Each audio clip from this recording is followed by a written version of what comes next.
It's a BumbleKast Mini, sponsored by Madeline Bluestar 7. Here we go. Let's jump on in.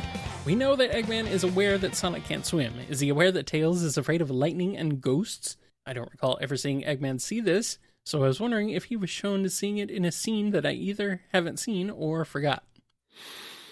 I don't know, honestly. I mean, it would make sense that he would know, keep tabs on Sonic's closest associates for weaknesses and whatnot.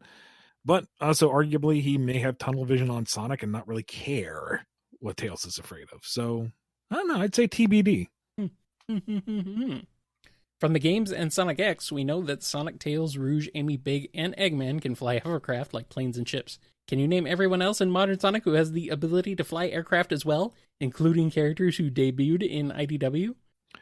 I'm pretty sure we saw Vector piloting an aircraft. Is everyone? Is it just a universal pilot's license? Everybody has one, and you're just in Sonic's world. You're just born with a pilot's license. I would imagine Whisper might know, but beyond that, I don't think too many people should know. Then it just becomes, too common. Who cares if Tails can fly a plane? Everyone can fly a plane. Look out, he can fly a plane! You idiot! We all fly planes! They all played Pilot Wings. There we go. That's what happened. They all got their gold badges. In IDW, so far we've seen the interior of the first floor of Tails' purplish-gray workshop house and not the second floor. Does it have one or multiple bedrooms? And if so, which floors are they on? Is the second floor as big as the first floor? In issue 49, Sonic slipped on the couch and Tails came from what looked like another room on the first floor. That'd be more a question for Evan Stanley. I don't know if she did like a floor plan for the house or if she was just kind of playing it by ear, but that would be more in her wheelhouse than mine. I don't know. I feel like these are things that probably just aren't really thought about too much, But who knows? Sometimes I do, sometimes I don't. If it's important to the story, like if it's going to be a major reoccurring place, I might think about it. But I haven't thought about this particular setting, and I didn't write that story, so I don't want to say no because I don't know what Evan has in mind. It's like Leave It to Beaver. You never see the bathroom. Ever. No bathrooms on Sonic's world. From Tails' purplish-gray workshop, where's the closest place that there are stores and restaurants that he and Sonic can go to? According to the Sonic Wiki website, this workshop is east of Spiral Hill Village, so that would be the closest. So would that be the closest place, or is it somewhere else? Indeterminate. One of the things that I don't want to speak for everyone, but generally we're not trying to be too precise on placement of anything because there isn't any precise placement of anything. You could argue that you can have some idea of where countries are in relationship to each other thanks to the Unleashed map, but that map is not universal. Like, it doesn't work for the Forces map. It doesn't work for the Shadow map. So there isn't really a world map for us to work off of. So it's probably better not to put down like super hard distances and relationships between regions. So Tails' place is kind of east to Spiral Hill. So that you might be able to see one from the other. Otherwise, who knows what's in between? Maybe there's a little hamlet. Maybe there's nothing but wilderness. We'll fill in those blanks if we need to as the story goes on. A little hamlet, huh? A little hamlet in there? Little village. Uh-huh. Neighborhood cul-de-sac. Maybe. Pick a synonym. What do you want from me? Do you think it would be possible for an official IDW Sonic-style book to be made that would include bios and artwork of the characters and maps of various locations that appear in the comic? Should we tweet or email IDW and Sega to ask for this? Absolutely. I mean, we got a freaking toaster oven and a pizza cutter. An art book should be an easy sell. Yes, you'd think so. You'd think so. Why not give it a try? I have a suggestion for a reference list for the podcast. My idea is a list of recommendations of media that you've never experienced that you're given on the BumbleKast, such as movies, TV series, games, and books. As you finish experiencing them, you could remove them or mark them as seen, played, or read. And new ones could be added as we recommend them and include them in questions. What do you guys think? Please no. It's a lot of work. I am desperately begging no. It's a lot of work. Please. I understand the idea behind it, but I don't have enough time to enjoy the media that I want to enjoy right now. Adding a list that would grow so fast of things that I may not even be interested in and now feel obligated to do would just stress me out. Mm-hmm.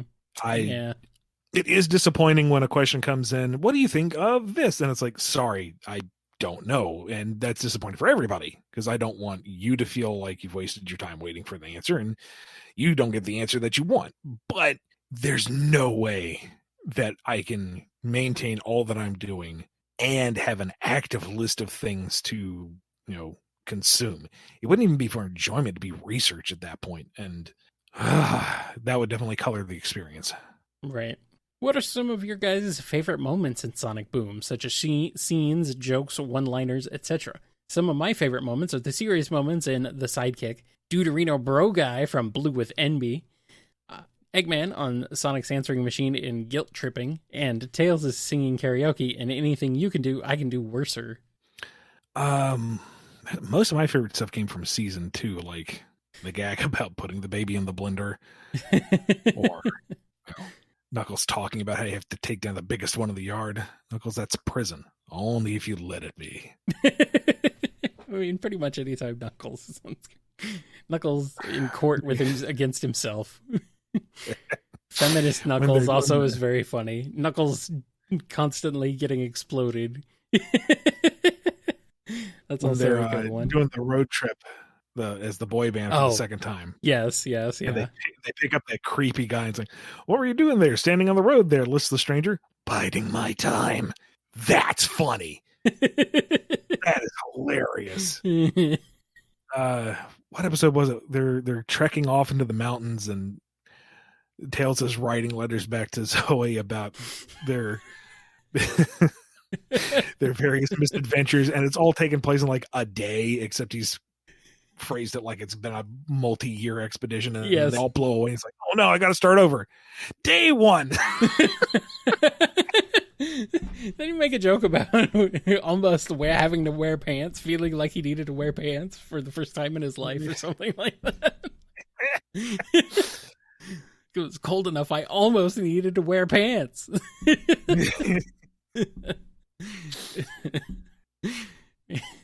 I kind of love when the Sonic Boom kind of throws a lampshade on some of the weird Sonic things that they make specific, like, male characters not being allowed to wear pants. Like, what? I love when they just straight up kick the fourth wall in the face. Yeah. They're all falling.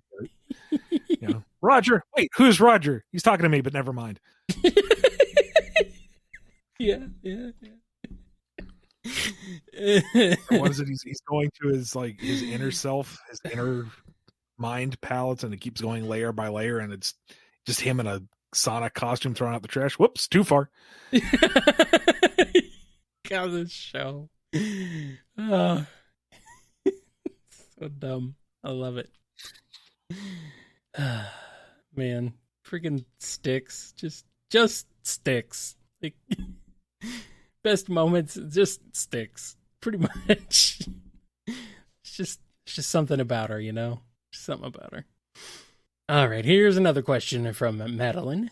At the end of the episode of Sonic Boom, Anything You Can Do, I Can Do Worser, Sonic says to Tails, oh, there's just one more thing, before Tails sings karaoke. This line reminds me of the iconic recurring quote from Columbo in the TV show of the same name, as he says the same thing. I was wondering, is this a reference to Columbo from you, Ian? I was also originally going to ask if you guys have seen Columbo in this question, but an answer from a recent episode of the BumbleKast answered it when you guys answered a question about Vector and Columbo. It's one of the best live-action shows of all time and has aged well. I've been watching it with my parents since I was a kid, and they also grew up watching it. I'm not sure, because my script was edited by the writing team after I sent it in. That might have been a Bill Freeberger joke. I'm not sure. I didn't write it, but, it works. And if that is meant to be a reference, haha. If not, whatever, it still makes sense in the context of the scene. Speaking of Columbo, though, this person is not affiliated with me, but I was so charmed by that, I'm giving them a shout out anyway. Joe Chouinard, I believe is how it's pronounced. They're on Twitter at Joe Choui. Joe Shoui? I don't know. they are a webcomic writer and artist, and they did an absolutely brilliant Columbo Frasier crossover that Oh boy. it is immaculate, Kyle. That sounds... It is perfect. I've not seen this, and it already sounds incredible just by It is nothing short of genius. Oh man. So go to I mean, their artwork and their sense of humor is fantastic anyway, so you should check them out. But that Columbo Frasier crossover comic is, oh my God, it's just great. God, that just sounds amazing. I love some Columbo. I need to go back to it though. It's been a very long time. I don't think I've really watched it since I was a kid, but yeah, it was fun. Next up, in the Sonic Boom TV series, we know that the Boom crew, Eggman, and the other people in the population live on islands in the ocean and have lived there for a while. We've seen the Boom crew leave the island in the Boom video games, some episodes of the show, and when Styx traveled through dimensions in the Worlds Unite event in the Archie comics. I wonder what other locations there could be on the entire planet in the Boom universe, and I headcanon that there could be large cities, metropolitan areas, and continents like in modern Sonic. What areas do you guys think could be across the planet? And if Boom had continued, what areas would you have wanted to see? I imagine it's the Wind Waker planet, and it's all just water. Yeah. Like, there's a lot of islands in mainline Sonic, but to me, it never really felt like island adventures, you know? Yeah. Part of that was the limitations of what they could portray at the time, but like Boom actually felt like, oh, it's a bunch of islands. And I kind of like that for something different. Yeah. In general, I like Boom was different, and I wish they'd been allowed to lean into that even more. So, you know, more ancient cities and relics, and, you know, maybe not have traditional city settings. Maybe keep it largely rustic, and that Eggman is the most advanced tech planet-wide. Or play it for the joke, and there's actually some supercontinent that's hyper advanced, and Eggman is just somebody out in the boonies who can barely even compete. I mean, that'd be funny too. Whatever works for the joke with Boom, you know? Whatever's funniest. Yes. Always whatever's funniest with Boom. You know, maybe they decide to go exploring. They're tired of dealing with Eggman's noise and all the jerks in Hedgehog Village, so they just get on a boat and they sail north. And they sail and they sail and they arrive right back on the island. Wait a minute. Okay, no, we're going to go east this time. East. They've hit the west coast. What do you mean we're the only thing out here? It's like a video game where you get to the edge of the map and it just loops right back to the other side.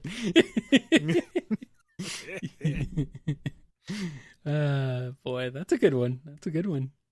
If Sonic and Tails got transported to the world of Toy Story during a time between the second and fourth Toy Story movies and transformed into toys, how would they feel about it? Would it differ with modern and Boom Sonic and Tails? I feel like it would depend on the age of the kids that they were played with, like the situation with the caterpillar and butterfly rooms in Toy Story 3. It would be heartwarming to see them see the world through Woody and his friends' eyes. I imagine Sonic and Tails saying something like, wait, we're actually real animal people, and Woody and friends helping them get back to their world. Also, there's a Toy Story mod for Sonic Generations of Sonic is the size of a toy in Andy's room. That's cool. You can find it on YouTube. That sounds kind of funny. This is the most oddly specific question I think we've ever gotten, and it's more or less a fanfic pitch. Sorta. But it's also perfectly safe, so... Yeah, because this is probably never going to happen. Most likely never. This is throwing me for a loop.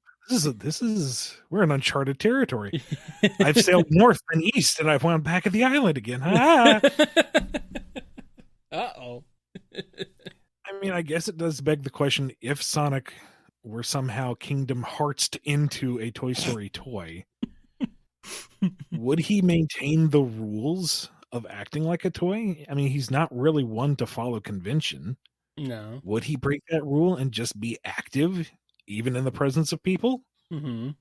Or is there kind of some greater cosmological force that makes toys do this? I'm asking some questions that I don't think were ever meant to be asked. I don't know. I have... I'm scared. And there's a heck of a there's a heck of a time skip between Toy Story 2 and 3. That'd be a long time for them to be stranded in Andy's place. I mean, if there's no way back, I would imagine they've made their peace to a degree. Tails is frustrated they can build so much with Tinker Toys and Legos. You can't make an interdimensional portal with these, Sonic. I've tried. Yeah. But Sonic is laid back enough, if he's trapped there as an action figure, I guess he'd get along with it. He'd figure it out. I mean, why not? Sonic can cross over with anything. Why not? I recently finished watching Cowboy Bebop, and it's so good. I was wondering if you have any favorite characters and non-spoiler moments of Cowboy Bebop. I know there might be some people listening who haven't seen it. Also, Rouge teamed up with Faye for bounty hunting, and Tails teamed up with Ed for hacking. How would it go? Yeah, Kyle. Some people haven't seen it yet, Kyle. All right. That's fine. I'm not the one who hates Stan Bush's The Touch. This is going to be a thing now, is it? Oh, it absolutely is. That's okay. Yeah. We can still get along. You can still run with us. I see passion in your eyes. Anyway. I'm not saying that's a bad song. That's a fantastic song. But come on. It's not The Touch. Well, it just gives me an excuse to break into song every time. But we are getting away from the point. We are. Madeline has asked this question. We truly are. Yes. God. I like everybody in the show. Like, everybody's endearing and charming and engaging to some degree or another. I mean, Vicious is more of a trope than a character when you really get down to it, but he's still an effective narrative device. The nuance and the depth that you get with repeated viewings of each character and their personal struggles is heartbreaking and just get your claws into you every time. I can't pick one character. I love the show top to bottom. It's just it's great. Even all of like the ancillary characters, the bounties they're after, the three old men that keep showing up, they're all great. All of it, every single bit of it, though. I mean, sure, Feng Shui Boogie Woogie is not the best episode, but when that is your low mark, come on, man. Rouge and Faye taking out a bounty together would be just another excellent episode. Just the two of them kind of snarking at each other, and then there's a lot of friction and they don't want to work together, but then something happens and they have to work and they're perfectly coordinated and they're completely badass the entire time. I want to see this animated now. Ed would be a handful for anybody, including Tails, but I think he's pleasant enough and even keel enough that he'd be able to work with her to accomplish whatever goal they were doing and be incredibly impressed with her prowess. Yeah, I need to get on that at some point. I'll get to it. Do you guys have any voice actors in mind to play Surge, Kit, Tangle, Whisper, and Starline? For Surge, I think that Erica Mendez's Ryuko Matoi from Kill la Kill would be perfect, while a mix of this and Erica's cheerier roles would fit Tangle. I also imagine Greta Lyle's voice as Vicky from the Fairly Odd Parents, fitting Surge. They're both unhinged and kind of have a similar color scheme, too. For Kit, I think Castley Weaslix Spike the Dragon from My Little Pony would suit him. For Whisper, I imagine Stephanie Shea, who has played a lot of soft voice characters, and I think that Weird Al would be amazing as Starline. Yeah, could work. I'm not going to argue you're wrong on that last one. It would be amazing. Yeah. It's not the first thing that comes to mind for me. No, but not quite. It would be amazing. Yes. He could pull it off. It would be a very different Starline from at least what I'm used to and from what you've portrayed him as. But I think it would be very different from what everyone expected. Yeah. But yeah. It would be amazing. Yes. So. I don't know about Kathy's Spike for Kit. Something about that tone of voice just doesn't click for me, but this is me going off of my memory of her portrayal and, thinking exclusively of that rendition. Like, I know they all have range. They can take that core voice and manipulate it up and down and massage it through the presentation. I will say, trying to draw a parallel between Vicky and Surge, I'm not hearing it myself. Vicky's too shrill in my mind for Surge. Grey Surge Delisle, got, Grey Delisle in general would probably be a good fit for Surge in some way. I mean, she is also yeah. Azula, and she has a lot of range. She could figure something out, but I don't think it would be quite any of her existing characters that I can think of, at least. I don't have any good alternate suggestions because I'm terrible with voice actors, but that's my 2 cents. We've talked before. I can imagine Whisper's voice being maybe being Ashley Johnson. I think she could pull off sort of that raspy Whisper-ish voice. It's a bit of an understated, but also ability to just get real emotional. I think it could work. I think she could pull it off. That's really about it. But we've talked about this before, and so there's definitely a lot of possibilities there. So if you have any suggestions, leave them in the comments. And if you're able to say, I was wondering what Sega has notes on for the state of the Babylon Rogues' relationship with the cast. I feel like they are meant to be troublesome antiheroes, but not true villains. Could the Babylon Rogues change at all and become more like reformed friends? We've seen in the IDW comics that it varies. Sometimes they can still cause trouble, and sometimes they hang out. Despite Whisper being skeptical, they were welcome to attend the party at Spiral Hill after the metal virus ended. The 3 will cooperate with Sonic and the others when it benefits themselves, so they haven't changed much. Jet tried to get Whisper to become a Babylon Rogue, only for his benefit. Is Wave still a bully to Tails, or could we see her change her ways in the future as well?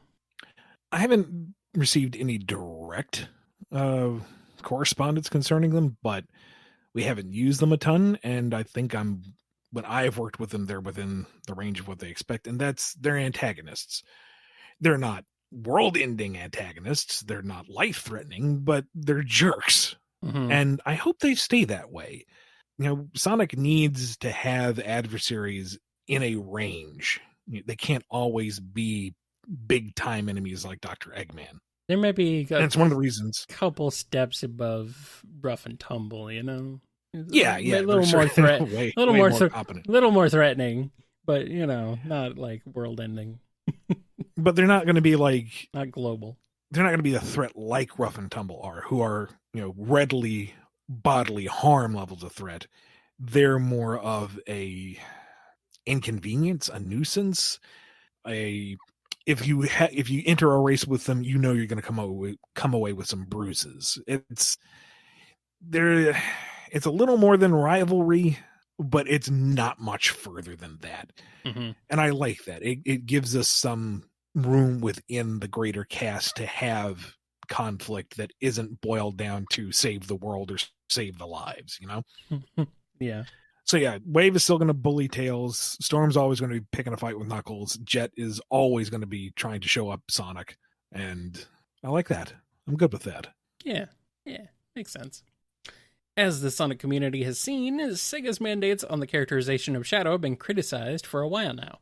Sega seems to be preferring that he acts extremely hostile and stubborn as of late in the IDW comics, more than how he's usually portrayed in the games.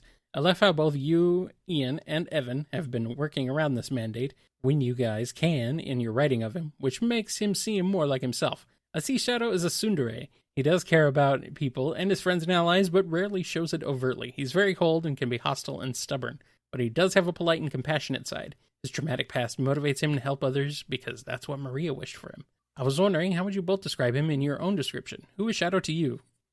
Funny enough, at this point, I can't really say a lot. Suffice to say, we're pretty much of the same mind, you and I. Yeah, he's... I don't know how I feel about Shadow, honestly. Well, you wish he was dead. Well, mostly for plot reasons, but if we have to have him... If we do have to have him, then I kind of like the way you portrayed him in Archie more than anything. He kind of started out as a jerk, but then he warmed up, and then, Team Dark actually was a thing in Archie for one, and that was nice.